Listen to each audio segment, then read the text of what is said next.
Sports with Jake Durant. In our 6 o'clock hour, we heard from the mother of a Marquette teen and police about the recent update where 2 Nigerian men pled guilty of operating a sextortion blackmail scheme on over 100 people. Jake Durant spoke with Brad Nelson, Jordan Demay's high school basketball coach, on his thoughts of the update as a coach, teacher, and father. All right, Brad, thank you so much for joining us today. I know this is not an easy conversation to have, but it's definitely an important conversation to have. We're talking about a case that not only rocked the Marquette community, it rocked the greater UP, and to be honest with you, it has spread across the entire world. We're talking about Jordan Demay, who was a former student athlete here at Marquette Senior High School, someone you knew very well. You were his basketball coach. I mean, first of all, just talk about your relationship with Jordan, what you remember most from him, and you know, just your overall, I guess, relationship with him. Me and Jordan were tight. I was tight with that whole group. You know, we had a very successful year year prior, lost to Grand Blanc in the regional finals.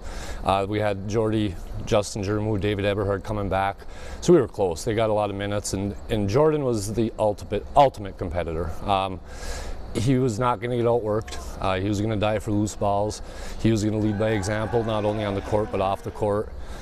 In the classroom, in the hallways, kids looked up to him, and he was so kind to everybody, and his smile was contagious. Just all around outstanding kid that you would want your own son to grow up to be like. March of 2022, the community here is rocked by the sudden passing of Jordan. Then information starts to come out about the events that led up to his death. When you first heard about those events, you first heard about sextortion, internet crimes, and things like that, what were your first initial thoughts? Well, I'll remember vividly. I was teaching my 3rd hour algebra class, and I had my door shut, and there was a knock at the door.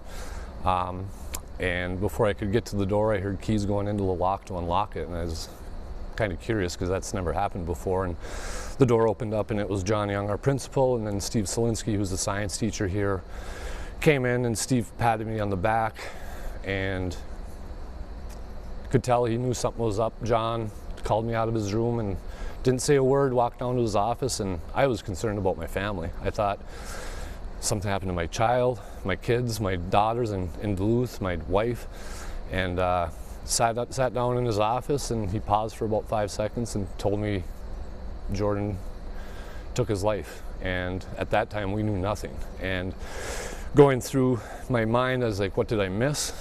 I was just with him for 4 months in basketball. Did I miss something?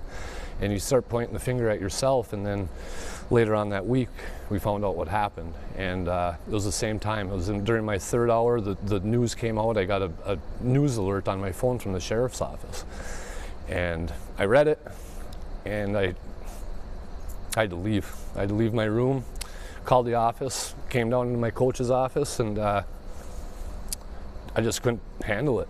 And having a son that was in 6th grade at the time, daughters in college, it hit home, and it took me a long time. I'm not gonna lie. It's still something I think about daily. Prior to Jordan's death, did you know a lot about sextortion and the possibility of internet crimes such as the one that Jordan was involved in? Not to that extent. I didn't think there was individuals out there preying as much as we know now. But it's an eye-opener. I knew social media is not a good thing for kids that age. Definitely needs to be curtailed, and we got to monitor our own kids' behavior on it, what's going on.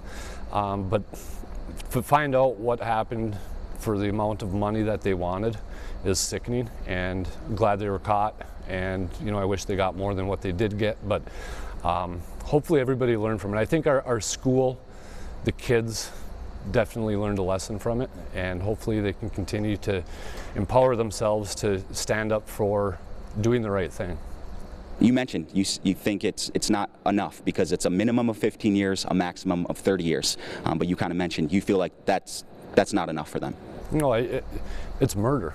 It really is, in my opinion. And you know, when it first came out that that's what happened, talking to local law enforcement and my former assistant coach, who's a forensic scientist for the state police post down in Grand Rapids, they said it's a needle in a haystack. They're never going to find them. And I give all the credit in the world to all the agencies that went into finding these two people, and you know, hopefully there's more attention paid to there's more of it. There's definitely more of it. This is one case, and I think just the awareness is the biggest thing, but the fact that people now know that you're going to get caught. But I think ultimately it's up to the students and young people to educate themselves, not to put themselves in that situation, because no matter where you go, you're going to run into situations where people are going to try to take advantage of you, and we need to do a better job of educating kids to do the right thing, stand up for yourselves, because it's inevitable that there are bad people out there, and I do think they should have gotten more than 30 years, but that's my opinion. Not only are you a high school basketball coach, but you also are a teacher, so you're in constant communications with students on a daily basis. Has Jordan's death, in this case, changed the way you communicate with students at all? Yeah, I'm very straightforward. I don't mince words, not as a coach or as a teacher. I teach a lot of freshmen, so they're very impressionable, and I'm very firm with them. Like, stand up for yourselves, do the right thing. With my own children, you know, I got an 8th grade boy and $2 off in college. Have a backbone and stand up for yourself and make the right decision. And you know, hopefully the message gets through to them, and we don't have to have this happen ever again in this community or ever in this world. The guilty plea obviously is the next step in the healing process. It allows, I guess, their family to get justice, even though nothing is going to be enough to kind of equate to what happened. But I know you're going to move on with Jordan close to you, his thoughts close to you. What do you hope people remember most about Jordan? What type of legacy do you hope that he leaves here? The way he positively impacted this building, how he befriended everybody, not just athletes, but the younger underclassmen, the kids that maybe don't fit in as much as other kids, but he made a point to reach out to a lot of those kids and make them feel welcome and put smiles on their faces, and he had a good time doing it. And you know, his smile is something that we all talk about, and it's true. Like, he had a good time no matter what he was doing. Seeing him compete, I'll miss that, but just him as a person, he's such a high quality person that got put in a bad situation. And but I told you, I think about him every day, and you just hope that your kids grow up to be a kid like him.